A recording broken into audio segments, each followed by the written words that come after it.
Hello, welcome to another gameplay video.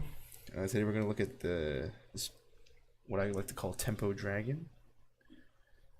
This list's pretty, it's a little bit kooky, I think, but it plays pretty well. It follows a certain fundamental that I guess I've been touting, and it's just about like playing a strong curve and also having like a really potent finisher. And in this case, we have Ouroboros. So I'm just gonna break down card choices, and we're gonna watch a game after. So first, I like 4 1-drops. Like just 4 1-drops, I think is a good number. Like, I don't know what the math behind it is, but at least for me, I found that I've never felt like I drew too many 1-drops, but at the same time, I felt like I've had a 1-drop on turn one fairly consistently. Like I don't need one every game, but I feel like I've had it enough where I'm like, yeah, this feels good. Which is kind of like, I don't know, it's anecdotal and everything, and it's like small sample size. It's just bad, whatever logic, however you Is want to say it. Common really the best one job you can choose there? Yeah, there's really no other option. Like, what else can we pick? There's like Wise Merman, and Right. that's about it, really. Like Wise Merman. the Wise Merman. I'm not playing that card. But Ivory Dragon's really good. It's actually the perfect 1-drop for this type of deck, just because it cantrips in the later stages of the game, which is like obviously really good. Hey, isn't there some Merman synergy with Goblin Princess? I, I guess, yeah. But it's just, I don't know. I like having 2 toughness on my 1-drops. Like, that's just it. Like, I'm running it because it's the most durable 1-drop. It's like basically 1/2 is like the standard for a 1-drop, right? But yeah, so that's why I run it. The 2-drop slot, I'm running cards like, I'm running Zell because I'm kind of committed to this idea of Zell right now, but I can totally see getting off of it later, if depending on how consistent I feel it is. But Zell is here just because I want to try, hitting someone for like 10 with Ouroboros, basically, or 11 with Ouroboros, or it's just like a nice synergy card with certain. It's just like you give something Storm. It's like pretty powerful. Fire Lizard is really good against certain decks, like especially like other aggro decks. I wouldn't say this is an aggro deck, but against other aggro decks or I guess aggro decks and stuff like fairies and the Catacomb Shadow, like stuff like that. Just Yeah. kills Pretty one. flexible It's card. flexible. It's a 2/1 synergized with Siegfried. I never really want to ever just like play it on turn two, but that's why I run two, because it's not one I'm just happy just jamming on turn two, right? Because it's still like a 2/1 for two, which is kind of below rate. I kind of just run Mushushu. It was just kind of like it was kind of arbitrary, my decision when I chose to run Mushushu, because it was just like this card is the 2-drop that people run, so I'm just gonna run it and see how it is. And it's actually not terrible. Um, it makes it hard for people to trade with it profitably on evolve situations, so that's kind of nice. But I could totally see running something else like the Date or Shapeshifting Mage, like another sort of more late game oriented 2-drop that's, you can play on turn two, and you can also have like a bit of a payoff in the late game. I could see that. I run two But you breaths. have Olivia though, so it's kind of good better, I guess. Yeah, I can't say I'm relying on that, but yeah, it's like a like 1 9-drop. But yeah, I don't know. It could be good. It has synergy, right? So it's not terrible.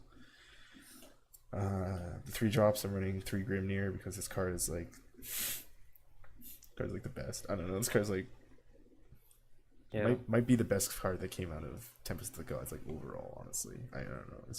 Definitely goes in a lot of decks. It's just so flexible, right? Every deck can play it. Every deck that wants to play like a slower pace is like, you're gonna play this card because it just does everything you want. Like, Yeah. it holds up, and then late game, and all of a sudden you can just do stuff for you that other cards can't.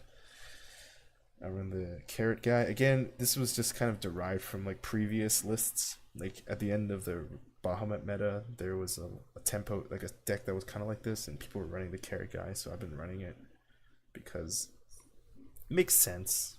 it's because dragon kind of runs out of gas, and this is a way to kind of keep having gas. So I can see that because you're running cards like Griffin Knight, right? Griffin Knight is obviously a really powerful effect, right? Like a 3 mana do 2 damage to a creature is like that's a big tempo swing, but you sacrifice some card advantage because of that.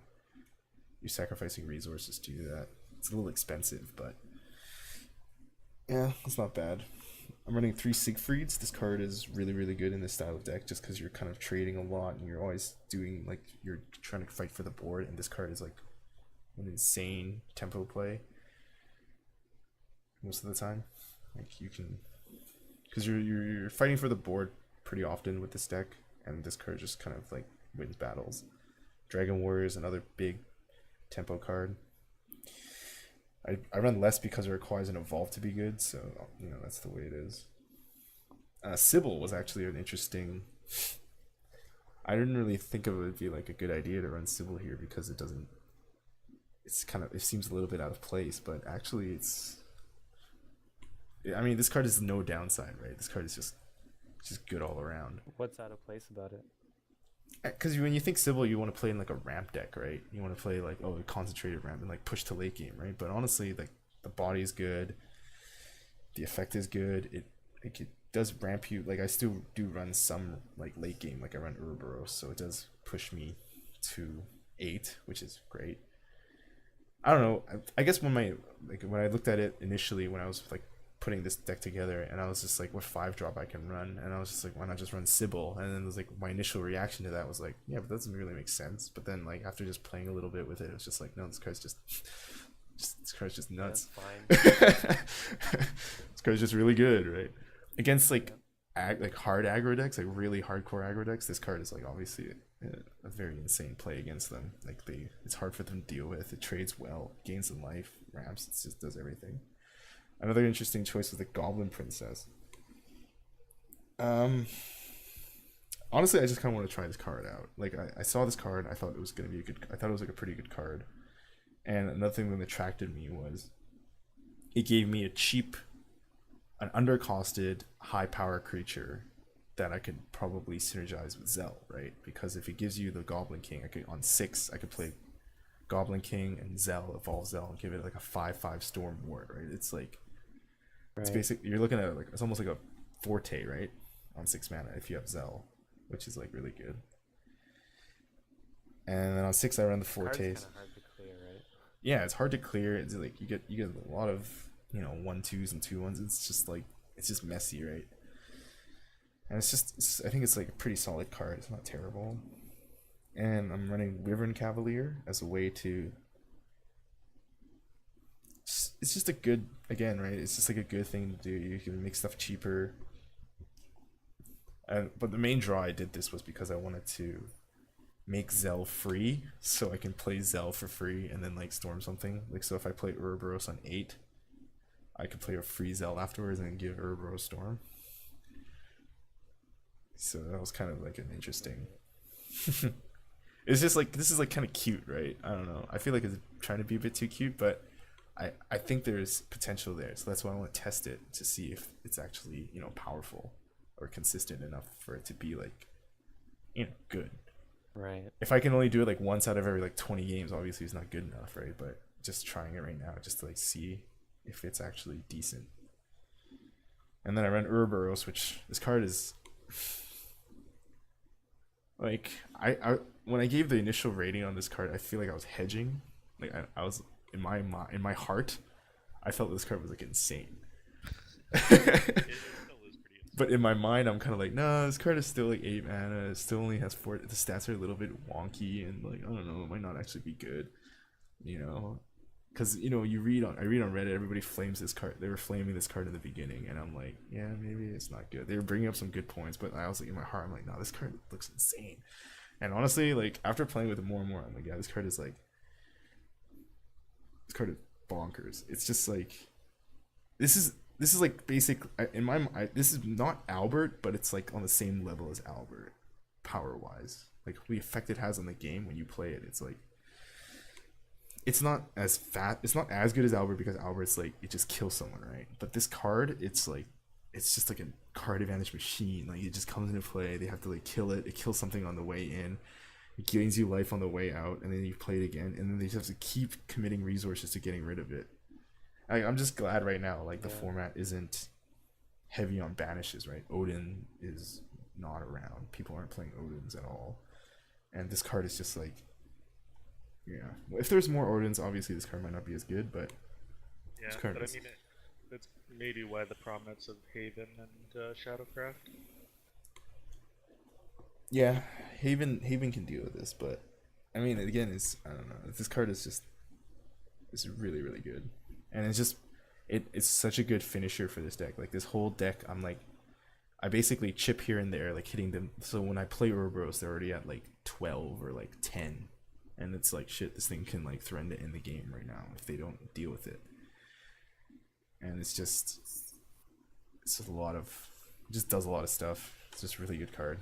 And then the Olivia, I'm running it because I feel like I'm committing a lot to Zell. So this card is obviously just a way to give me more EP so I can Zell people. I don't know. Yeah. So let's look at this game.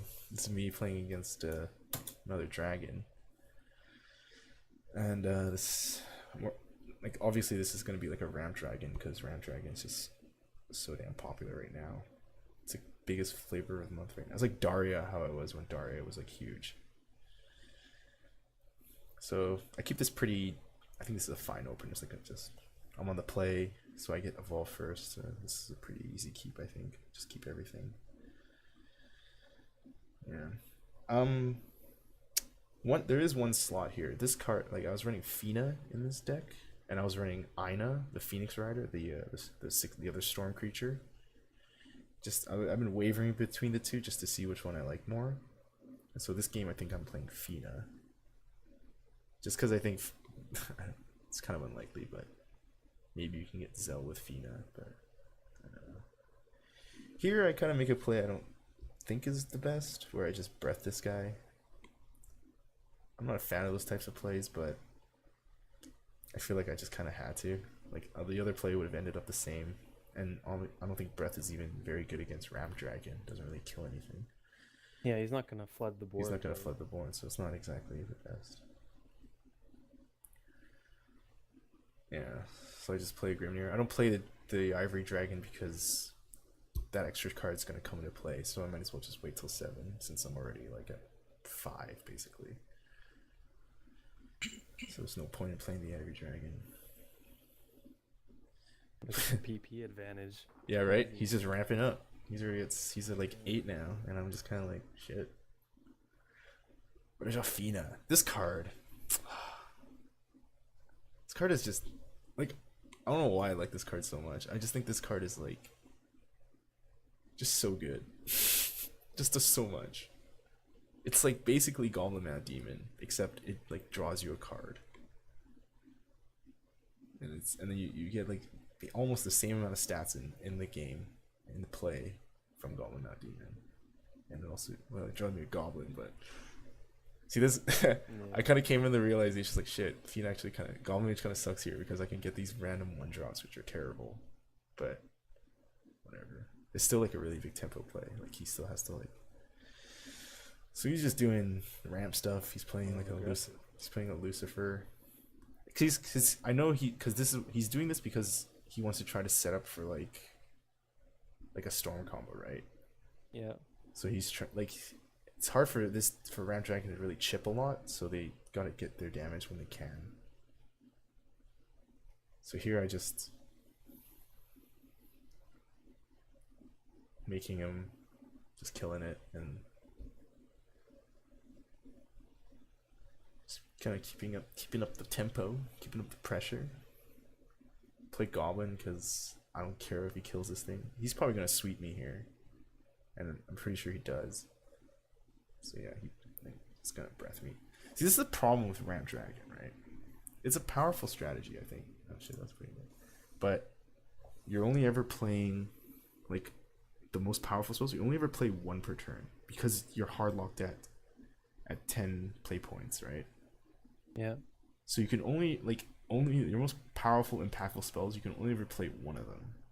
Like in Magic, you can you can keep accumulating mana. So at some points you can just play like 3 bombs in one turn, right? And then like what is it? Any other deck that's not doing that going to do against that? But because this game is limited at 10, you're only ever going to be able to play one of these crazy threats at once, right? So it becomes kind of inefficient, especially if, you know, you need to keep kind of like using, you want to keep playing your hand out, right? But see, this is what I mean by Mushushu being kind of like good trade value. Like he can't really, Ouch. yeah, like it kind of sucks because he has to like, I'm You pretty can't, sure, like, evolve into Mushushu, really. yeah, it's kind of, Yeah, you gotta use your removal spell. you gotta Pretty kill it, Interesting. yeah. Here I just Boros him. Yep. So now, like, look at him. He's like 13. I have like this board. Like, he has to do something. Like, he has to like, he has to hoot me. The lightning blast. He can lightning blast me, which would be annoying, but he just hoots me. Bahamut's.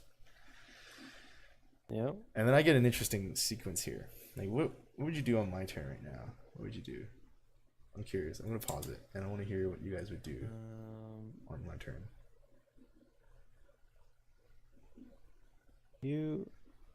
I mean, Ouroboros does 3 damage, and evolve it, you could kill a Bahamut, right? Yeah, but I have no EP right now.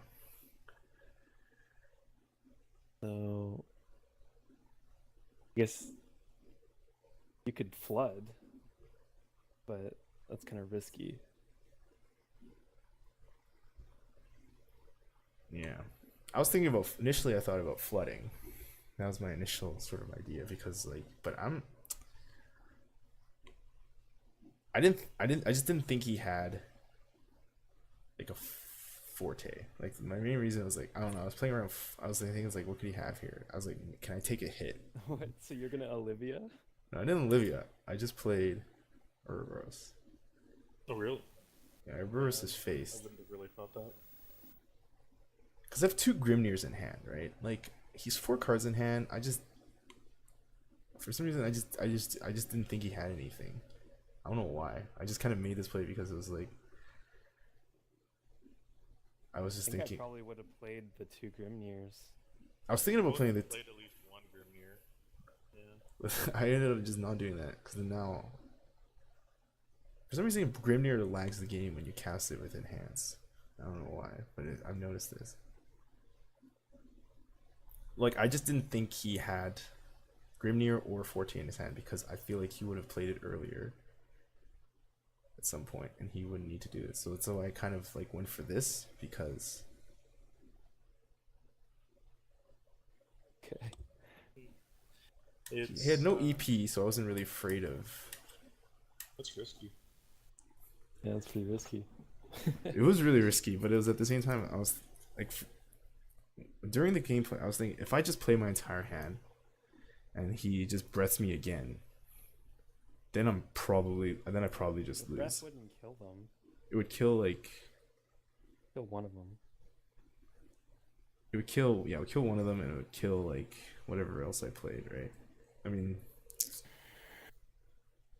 and Yeah. Dragon has so many and I feel like that do damage to the face. I guess you might have had to take that risk.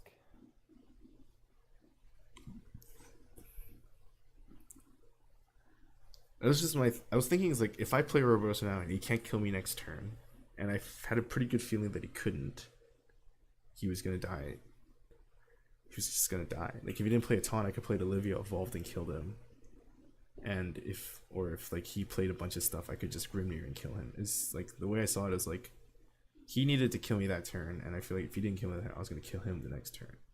Whereas if I just played a board out, it You would wouldn't just have had lethal. I wouldn't have had lethal. He would have been at 13, and he would have still had Bahamut. Probably he would have probably cleared me and also had like Yeah, a true. Bahamut, and I just felt like if I had just played my hand out, there was a good chance. Like it was just not. I was not gonna win that way. It was it put me at 2. But Surprising how good just playing Bahamut is. it is right. Maybe you need, like, how do you deal with Bahamut? You got Ouroboros, man. Ouroboros deals with Bahamut. Like, if I had like, there was with, one. with an EP, right? There was one play where I shouldn't have probably evolved. There was a few turns ago where I evolved to kill his Unica, and looking back, I remember thinking I was like, that was probably not a necessary play. I didn't need to do that. So maybe you need to make sure to save one point saving for an that. EP for to kill the Bahamut's nice, and it's actually Olivia is kind of expensive, right? yeah. Olivia is really expensive. It'd be nice if you can Cavalier Olivia, right? Yeah, you can Cavalier anything. That'd be nice because you kind of need those points before turn 9. Like it feels like once you get 9 mana, you don't really have any space to play her. And it can happen. I just think I was a little bit too aggressive in my EP this game. I could have saved one for sure. I think there was one that was kind of superfluous. Like I don't think I needed to actually. You don't evolve actually there. have any removal other than like Siegfried, like any like assassinate removal, right? No, honestly, I kind of don't like playing those cards unless I'm like playing like Dance of Death. Dance of Death is the only one I'd ever really play, honestly. Or your own. Yeah, Bahamut. I played Dance. Or Bahamut. Yeah, Dance of Death's the only one that's like Siegfried's not bad. But yeah, I was thinking that's why I was thinking at some point maybe I should run Date, the guy that gives Bane, because I think could be pretty good. Right. Yeah, he's good removal. You could. There's also there's a 3-drop that's the Stormbane that went overflow. That's probably just better than Date, honestly, because it's like 3 PP instead of 5 or 7. So Maybe you can like drop the fire lizards or something for that. Fire Lizard Fire Lizard is good against like other matchups, right? Like I want to try to like the thing is, I feel like this deck can beat. I don't need to like. Or drop gourmet. You don't No. need gourmet. Oh wait. I don't know. No, you have I Ouroboros. I could see like you can run the Scyther thing. Yeah, I could see that. Yeah. Here, do you guys got time for one more quick match? All right. Well, I'm gonna stop recording now. All right. Thanks for watching.